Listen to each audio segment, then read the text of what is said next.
like a Hellcat.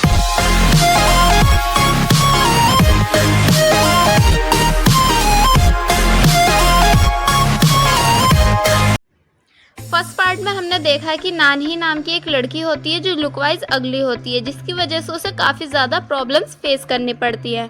And then उसकी mom उसे एक मैजिकल रिंग देती है, जिसको पहनने के बाद नानी हमारे मेन कैरेक्टर सीगुन को उसकी ड्रीम गर्ल दिखती है।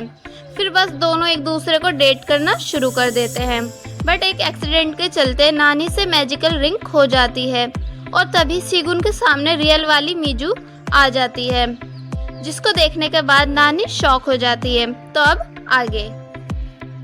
तो अब नानी जल्दी से उस रूम की सारी लाइट्स ऑफ करके और मीजू का हाथ पकड़ के उसे अपने साथ बाहर ले जाती है और मीजू को भी उस मैजिकल रिंग की सारी कहानी बताती है और मीजू से रिक्वेस्ट करती है कि तुम प्लीज़ कुछ दिनों के लिए नानी ही बन जाओ जब तक मेरी मैजिकल रिंग मुझे वापस नहीं मिल जाती, क्योंकि अगर सीगुन को पता चलेगा कि मैं रियल में ऐसी हूँ तो वो बहुत हर्ट होगा। मीजू नानी बनके सीगुन को डेट करने के लिए रेडी हो जाती है, बट वो बोलती है कि ये सब मैं एक कंडीशन पे करूँगी कि अगर मुझे सीगुन से लव हो गया तो हम सारा सच सीगुन को बता देंगे। नानी उसकी बात को मान लेती है और मीजू नानी बनके सीगुन के साथ घर चली जाती है। वहीं नानी का बेस्ट फ्रेंड ब्यूंटाई को बहुत ढूंढने के बाद भी पुल में से रिंग नहीं मिल पाती है। वो नानी से बोलता है कि मुझे इस प्लेस के ओनर से बात करनी होगी, इसलिए तुम्हें कुछ दिन के लिए वेट करना पड़ेगा। नानी ब्यूंटाई को खुद के लिए इतना वरीड देखकर रोने लग जाती है। नेक्स्ट डे मीजू सीगुन के साथ डेट पर जाती है, बट सीगुन को उसका बिहेवियर काफ़ी चेंज लगता है। वहीं नानी सीगुन को बहुत ज़्यादा मिस कर रही होती है कि तभी उसे सीगुन और मीजू जाते हुए दिखते हैं। नानी उन दोनों को साथ देखकर बहुत ज़्यादा लॉनली और सैड फील करती है। इसी बीच ब्यूंटाई को रिंग मिल जाती है और वो रिंग सीगुन के फ्रेंड को पहनाकर ये टेस्ट करता है कि क्या उसके दिल में सच में नानी के लिए फीलिंग्स हैं। एंड देन वो सरप्राइज हो जाता है और जाके नानी को वो रिंग दे देता है। रिंग देखकर नानी बहुत खुश हो जाती है और सीगुन के साथ एक लास्ट डेट पर जाने का डिसाइड करती है ताकि उसे अच्छे से गुड बाय कह सके। दोनों अच्छे से टाइम स्पेंड करते हैं। सीगुन नानी को एक ड्रेस ट्राई करने के लिए कहता है।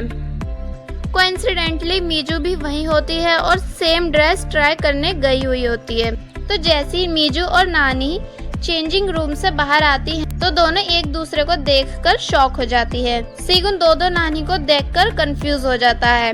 मीजू गुस्से में आकर नानी के हाथ से वो रिंग निकाल देती है। फिर नानी सीगुन को सारी कहानी बताती है और रिंग पहनाने के लिए बोलती है। तो जैसे सीगुन नानी को रिंग पहनाता है तो वो मीजू दिखती है और जैसे उतारता है तो वो रियल वाली नानी ही दिखती है। सीगुन बहुत गुस्सा करता है कि मैंने तुम्हें हक किया, तुम्हें किस की, और गुस्से में नानी को वहीं छोड़कर चला जाता है और बहुत सैड फील करता है कि अब तक मैंने जिस लड़की को लाइक किया, लव किया, वो कभी थी ही नहीं। और नेक्स्ट डे सीगुन नानी के सामने मीजू को उसकी मॉडल बनने के लिए कहता है। नेक्स्ट डे सीगुन नानी को किसी और लड़के के साथ देखता है और ये समझता है कि नानी उसी मैजिकल रिंग का फायदा उठाकर अब किसी और लड़के को डेट कर रही है, बट ऐसा नहीं होता है। सीगुन नानी के फ़ोन में से अपना नंबर डिलीट कर देता है। तो अब नानी सब भूलकर मॉडलिंग कंपटीशन की तैयारी करती है और ब्यूंटाई से उसका मॉडल बनने के लिए कहती है। तभी वहाँ मीजू और सीगुन आ जाते हैं और उन दोनों का मजाक बनाते हैं।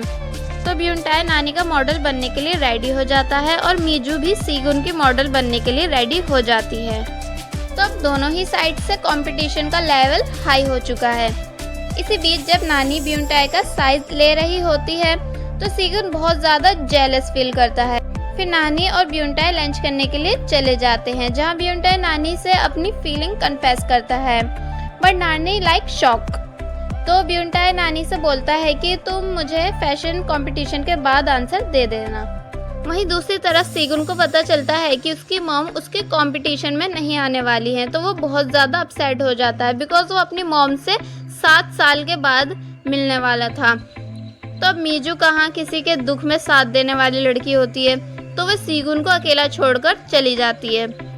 तो फिर नानी एक अल्कोहल का कॉस्ट्यूम पहन के सीगुन के पास आती है और बोलती है कि तुम मुझे प्रीटी नान ही समझ के अपनी सैड फीलिंग्स शेयर कर सकते हो। मैं अपने अगले फेस को इस कॉस्ट्यूम से हाइड रखूंगी। तो सीगुन नानी के साथ बहुत रिलैक्स फील करता है और कंपटीशन के लिए नानी से गुड लक कह के वहां से चला जाता है। नेक्स्ट डे कंपटीशन से पहले वॉक प्रैक्टिस में मीजू चक्कर खाकर गिर जाती है, तो ब्यूनटाई को उसके साथ हॉस्पिटल जाना पड़ता है। ब्यूनटाई सीगुन को नानी का मॉडल बनने के लिए कहता है एंड देन सीगुन बहुत अच्छे से रनवे पर वॉक करता है, जिसको देखकर सब इम्प्रेस हो जाते हैं। और फिर सीगुन नानी को उसकी ड्रेस की मॉडल बनने के लिए कहता है। तो जैसी नानी रेडी होकर स्टेज पर आती है तो वो थोड़ा हिचकिचाने के बाद बहुत अच्छे से वॉक करती है एंड देन दोनों ही कंपटीशन जीत जाते हैं। और फाइनली सीगुन नानी को प्रपोज कर देता है, नॉट ओनली गुड लुक बल्कि उसके अच्छे नेचर और अट्रैक्शन की वजह से। और नानी से अपने सभी मिसबिहेवियर के लिए सॉरी बोलता है और फिर नानी को वही मैजिकल रिंग पहनाकर देखता है, जिसको पहनने के बाद सीगुन को नानी ही दिखती है। और बस यही हो जाती है ड्रामे की हैप्पी एंडिंग। तो thanks for watching and don't forget to